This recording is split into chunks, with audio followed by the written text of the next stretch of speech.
So sometime last week, I think it was a week or a week and a half ago, I did a video called An Interesting September.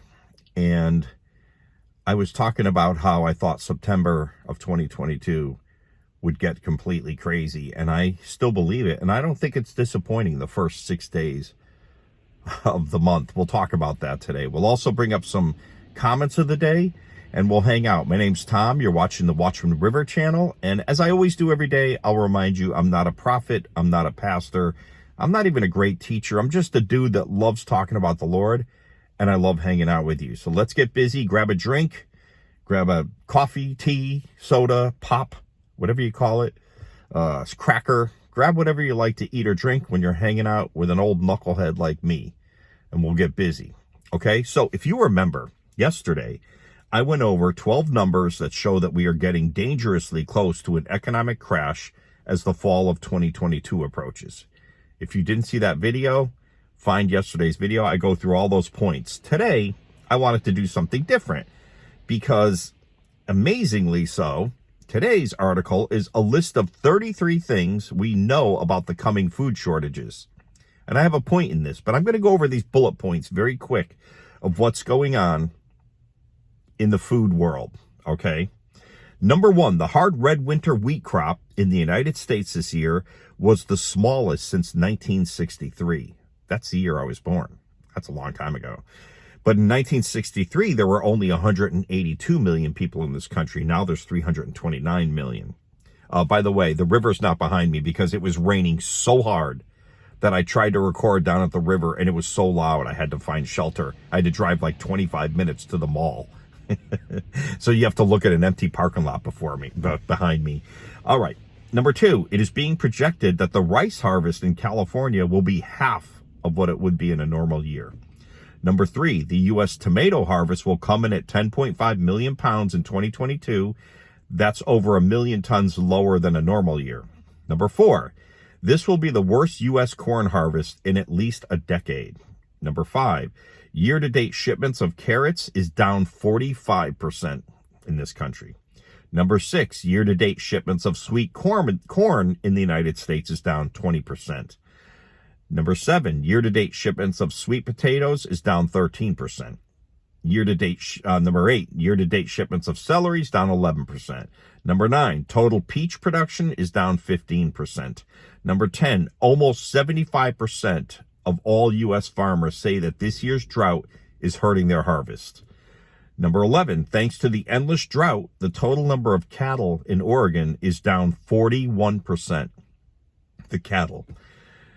Number 12, thanks to the endless drought, the total number of cattle in New Mexico is down 43%. Number 13, thanks to the endless drought, the total number of cattle in Texas is down 50%. Number 14, one beef producer in Oklahoma is now predicting that ground beef could eventually top $50 a pound. Can you imagine that? Number 15, at least 40% of the United States has been suffering from drought conditions for 101 consecutive weeks. Number 16, overall, this is the worst multi-year mega drought in the United States in 1,200 years. Number 17, Europe is currently experiencing the worst drought that it has seen in 500 years. In some parts of Central Europe, river levels have fallen so low that hunger stones are being revealed for the first time in centuries. What are hunger stones? I don't know what that is. If you guys know, somebody let me know. I don't know what that is. I should have Googled it. Number 18, corn production for the entire EU could be down as much as 1/5, 20% in 2022. Number 19, we are being warned that there will be crop losses in France up to 35%. Number 20, it is being projected that crop losses in some areas of the UK could be as high as 50%. Number 21, it is being reported that there will be crop losses of up to 50% in some parts of Germany. Number 22, some farmers in Italy have already lost up to 80% of their harvest. Number 23, agricultural production in Somalia will be down 80% this year. 24, in Eastern Africa, the endless drought has already resulted in the deaths of at least 7 million animals. In Eastern Africa, 7 million animals. So sad. Number 25, in China, they are facing the worst drought they have ever experienced in recorded history. Number 20, this is a global. Do you see there's a little pattern going on. This is a global problem, okay? Number 26, India normally accounts for 40% of the global rice trade. Almost half of all rice is India. But we are being warned that production in that country will be way down in 2022 due to considerable rainfall deficits in key rice-producing states. Number 27, a third of the nation of Pakistan was underwater after recent floods, and the agricultural areas were hit particularly hard. As a result, the vast majority of the crops in Pakistan have been washed away. Number 28, the prices of some fertilizers have tripled since 2021, and the prices of some other fertilizers have actually quadrupled. I've talked about that before. Number 29, one payment company is reporting that the number of Americans using their app to take out short-term loans for groceries has risen by 95%. Number 30, demand at U.S. food banks is now even worse than it was during the height of the pandemic.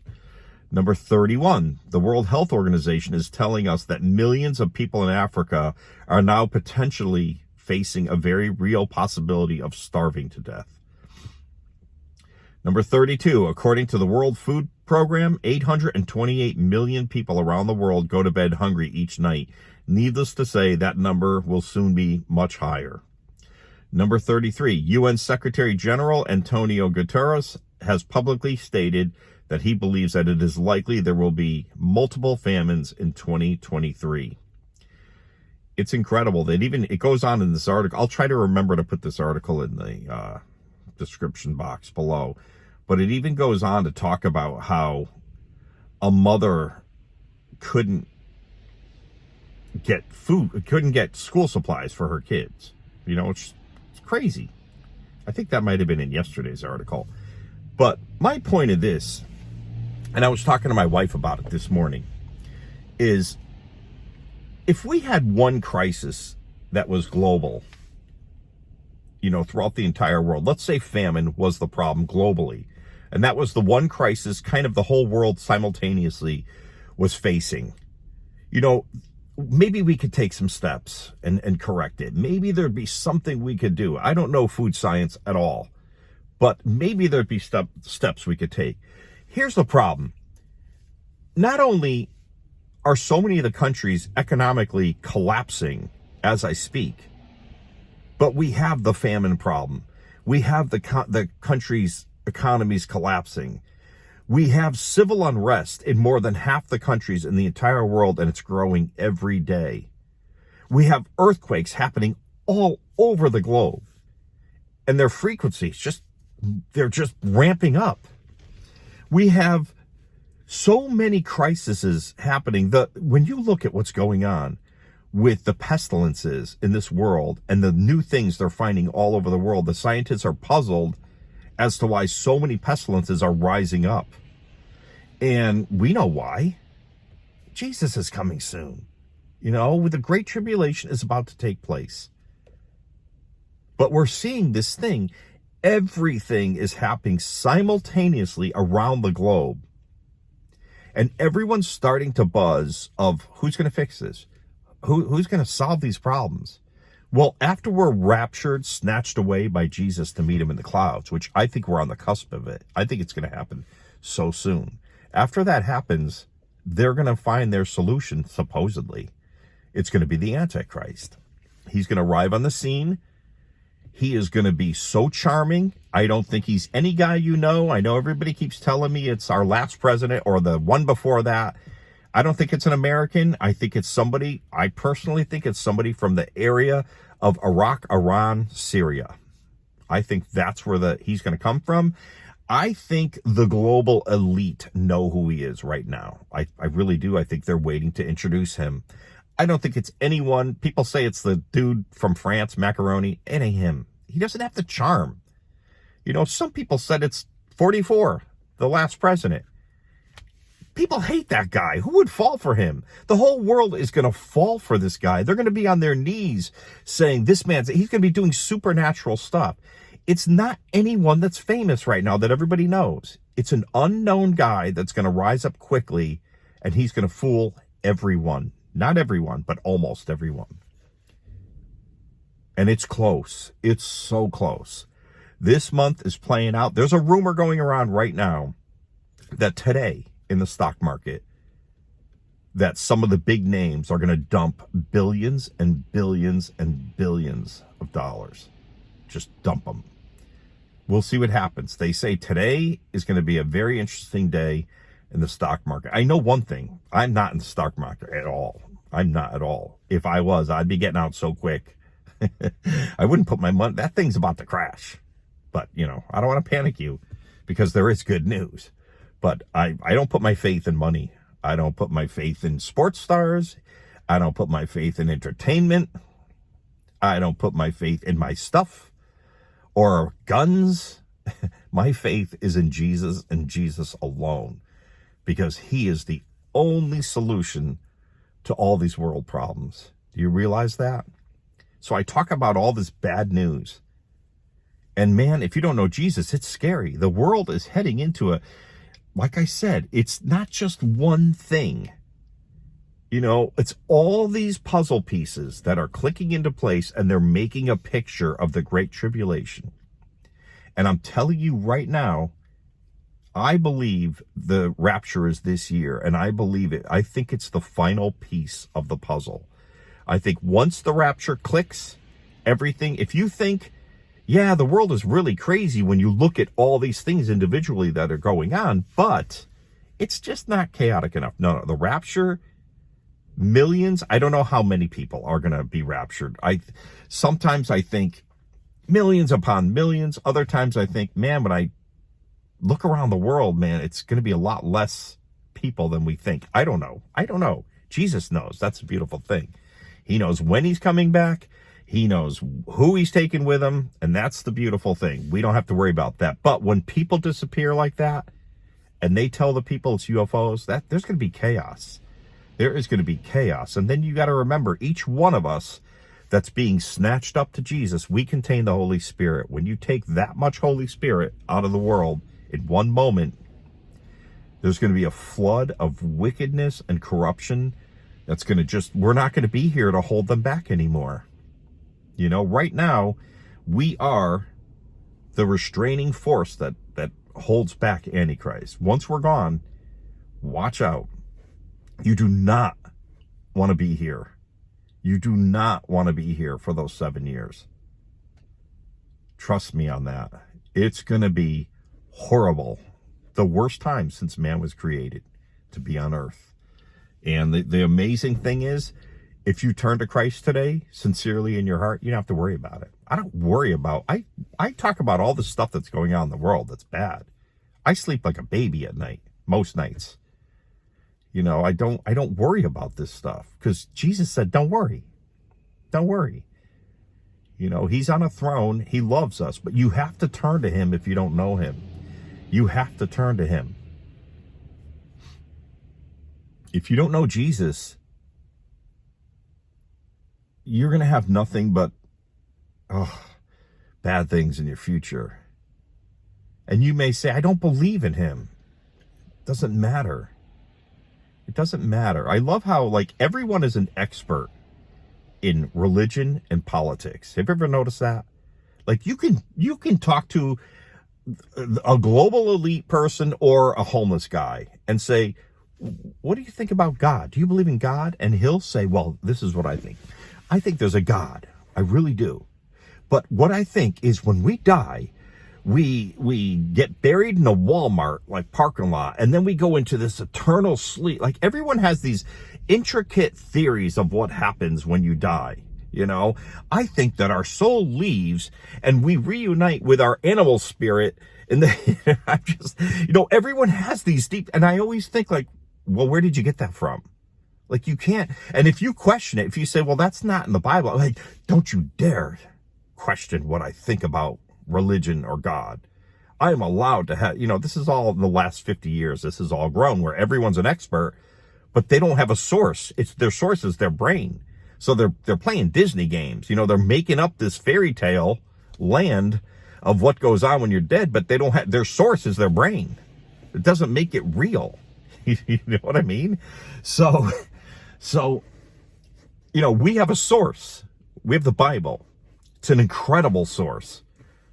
When the Dead Sea Scrolls were found, man, the atheists hated that. It's like, it's more, it verified the Bible's truth more and more as the end days go. And with all the archaeologists uncovering stuff in Israel all over the place that matches up with Bible stuff, man, they hate that. No, we have a source for what we believe. But so many people, expert, religion and politics, don't you find that?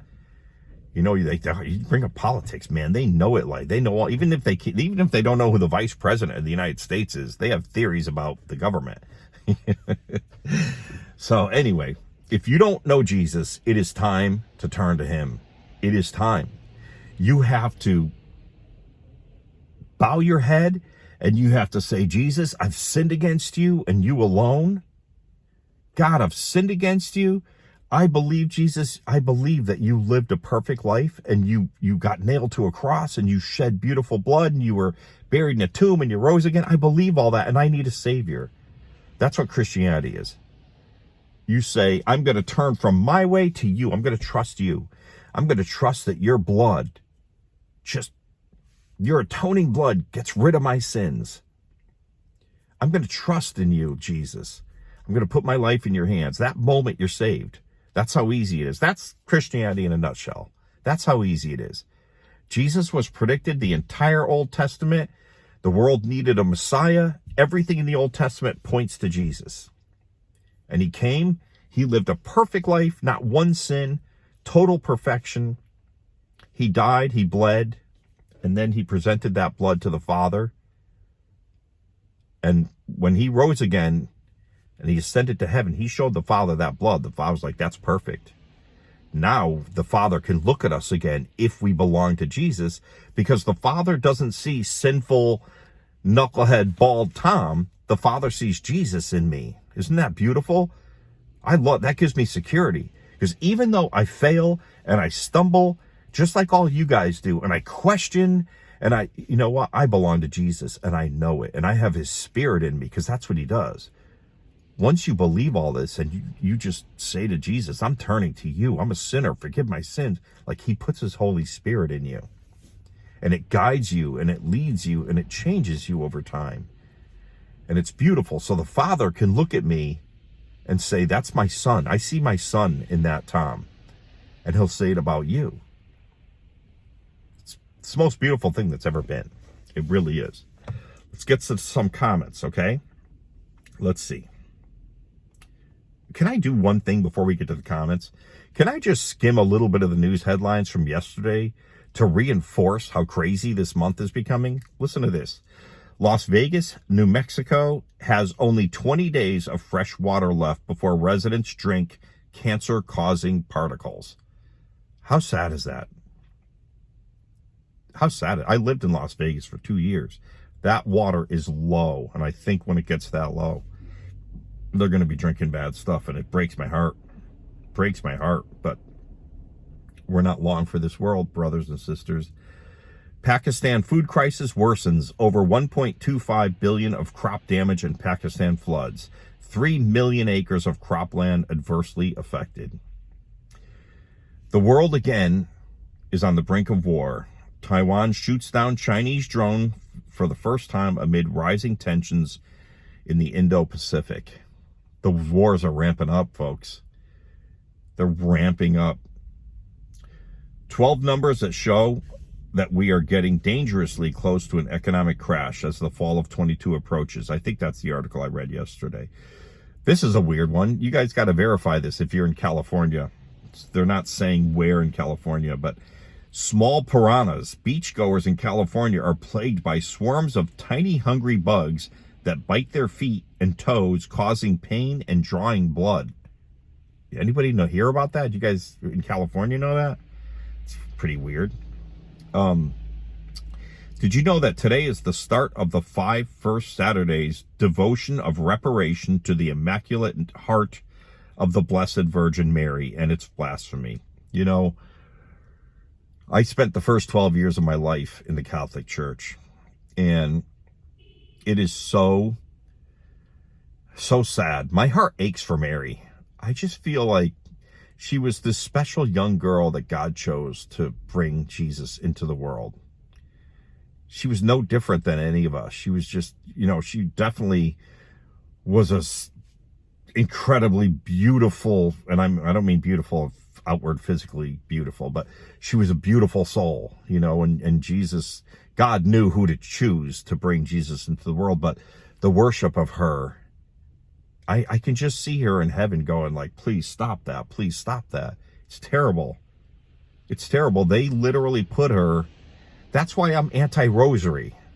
If you want to say the Our Father prayer 50 times in a row, it's fine if each time you mean every single word you say.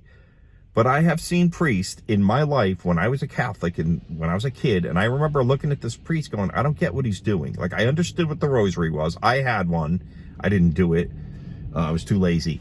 But he was doing his rosary. He was yawning. He was mumbling words really quick. And I kid you not, he looked at his watch twice. And I thought, as a child, not knowing anything, I thought, this doesn't mean anything to him. It's just repetition. It's babbling. But they put Mary on this level that is so sad. She's like a goddess, and it's wrong. It's wrong. Anyway, anything else? Scorching temperatures just broke a world record in California's Death Valley. I heard it got to 127 degrees. I believe that's what it was in Death Valley. Worst ever storm to hit South Korea threatens catastrophic damage. Biden official visits region to push a two-state solution, convince Israel to curtail anti-terror operations. We've turned our back on Israel. Watch out, USA. Watch out. We are so close to the end, I'm telling you. The war in Israel, I kept telling you guys, if it's September and a war starts in Israel, look up. And I think it's going to happen this September. We'll see.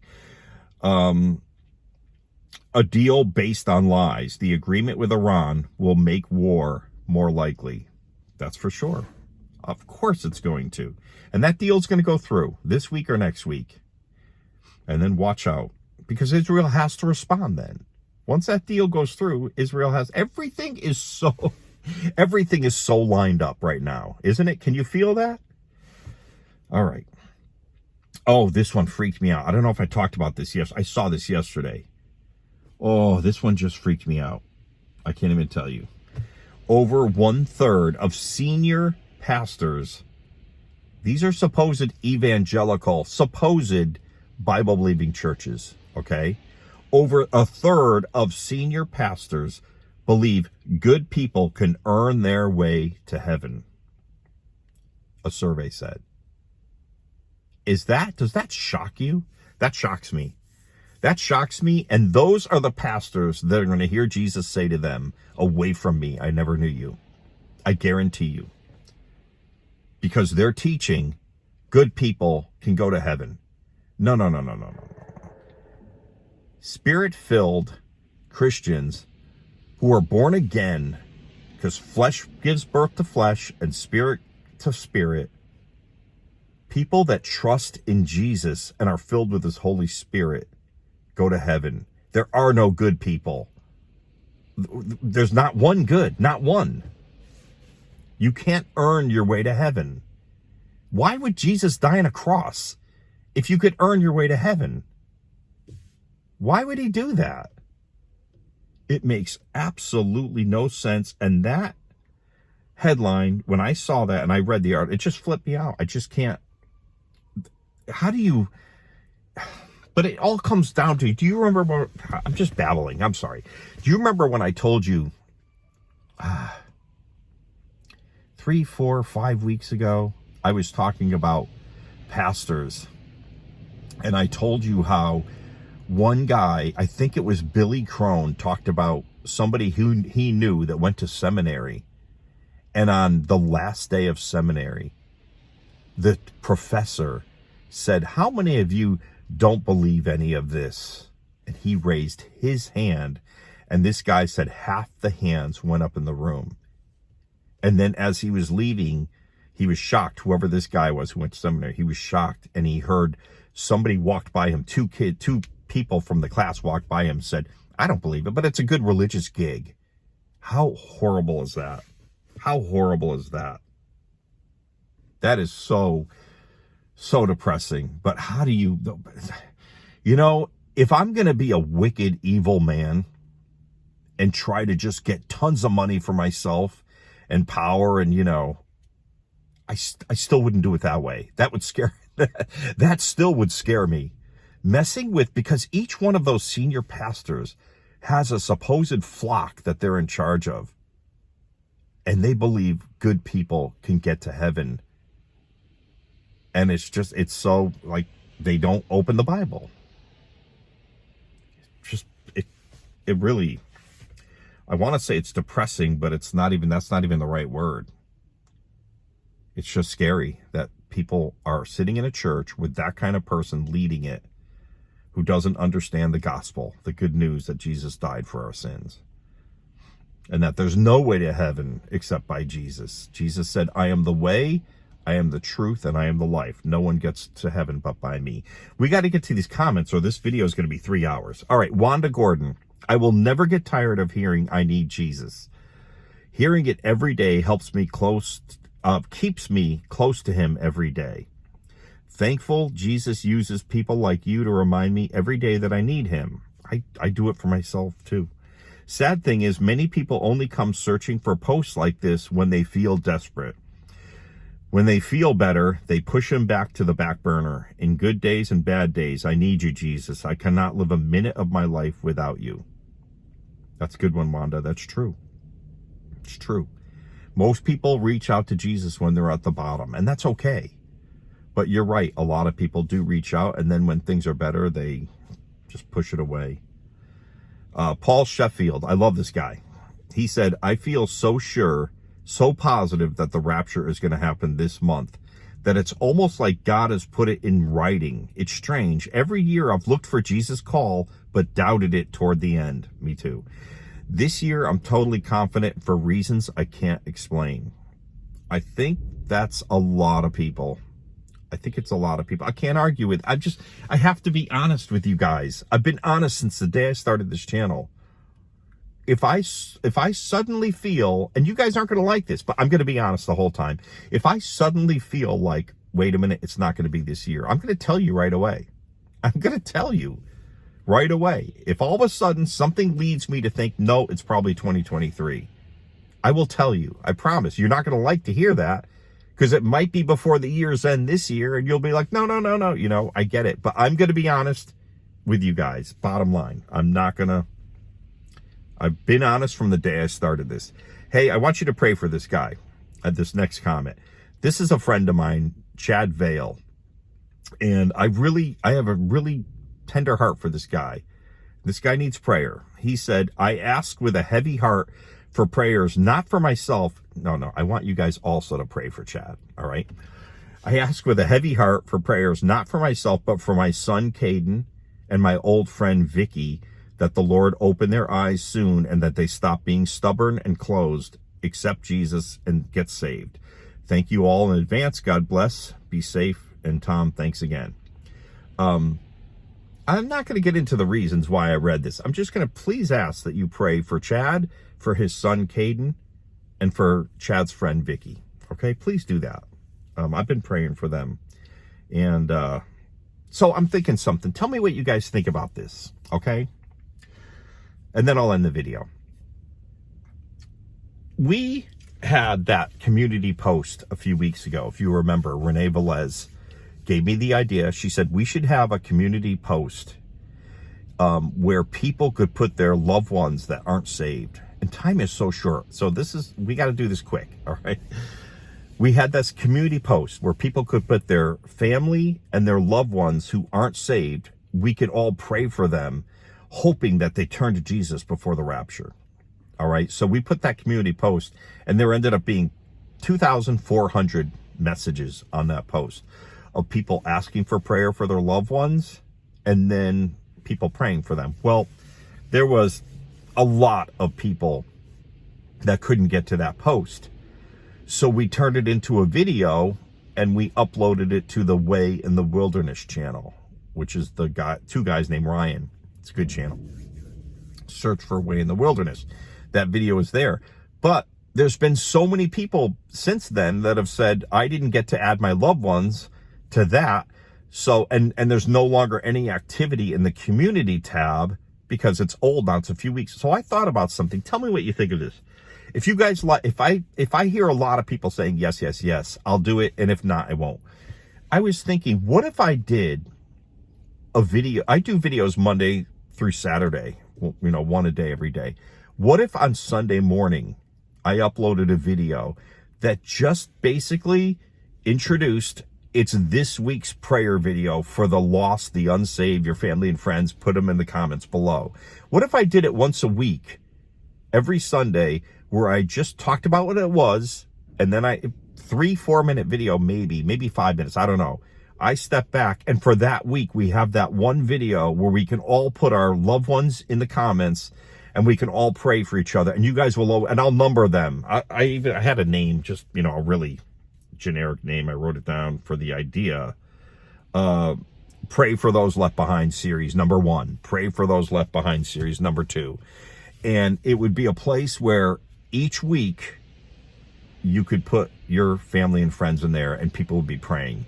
And then throughout the week, people who missed it could still go back. It wouldn't be like some old video they have to search for. And it would be fresh every week, and the prayers would be fresh. Do you guys like that idea? Do you think we should do that? Let me know. Okay? That's all I got. I am going to go back home in this rainy day. And no sourdough bread today. I had it yesterday, and she put rosemary in one loaf and then plain sourdough bread in the other one. I can't decide which one I like better. That rosemary. Some people don't like rosemary, man. I love it. Pile it on. There's something about it. When I first tried rosemary, I thought it tasted like a branch of a tree or something when I was young. I was like, I hate that stuff. What is that? Like rosemary. But a lot of times as you get older, you like different flavors that you couldn't stand when you were young. But man, I love rosemary. I love that flavoring. And that bread was so good. And my wife was upset because it didn't puff up a lot. It kind of was a little flatter. I said, I don't care what shape it is. Tastes good. So I had that yesterday. Today, I don't know what I'm having. I got to slow down on the food today, I think, a little bit. What